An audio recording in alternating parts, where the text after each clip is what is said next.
এই লাউ রেসিপির স্বাদের কোনো তুলনা হবে না। যারা কোনোদিনও লাউ খায়নি তাদেরকেও যদি এইভাবে রান্না করে দেওয়া হয় তারাও আঙুল চেটে খাবে।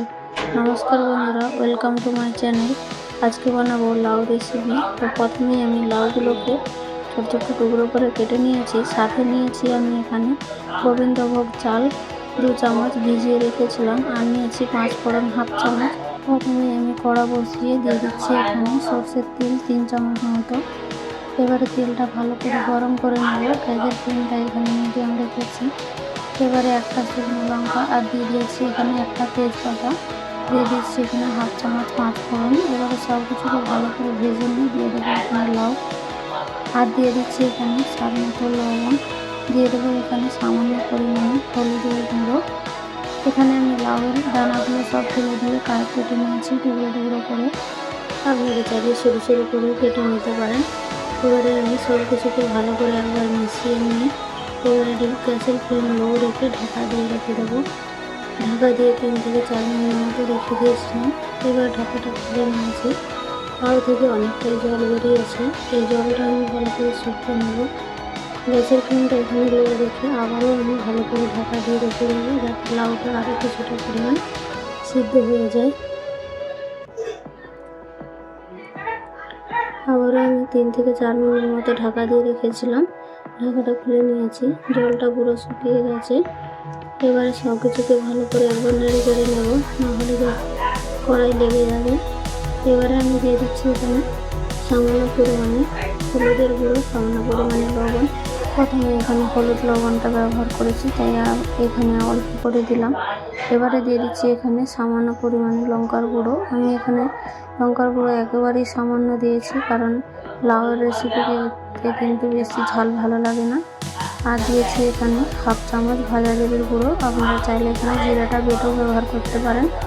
এবারে সে জল দিয়ে মশলাটা ভালো করে এখানে কষিয়ে নিয়েছি।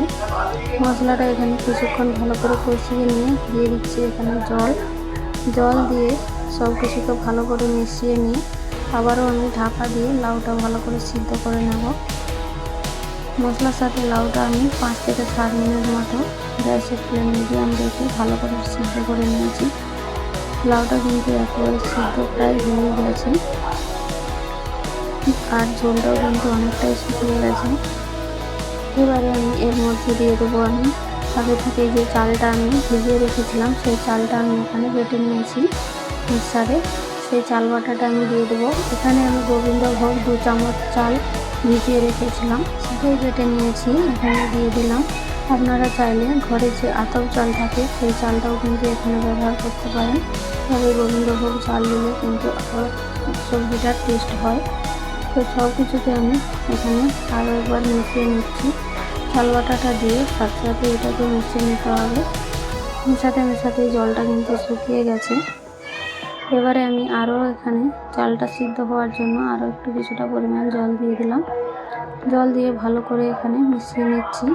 গ্যাসের ফ্লেম লো রেখে এটাকে আরও কিছুক্ষণ আমি সিদ্ধ করে নেব। চালটা এখানে দিয়েছি, তো চাল বাটাটা একটু ভালো করে সিদ্ধ করে নিতে হবে।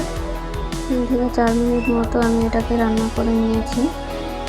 চালের বাটাটা কিন্তু ভালোভাবে সিদ্ধ হয়ে গেছে, আর সবজিটা কিন্তু অনেকটাই গাঢ় গাঢ় হয়ে গেছে।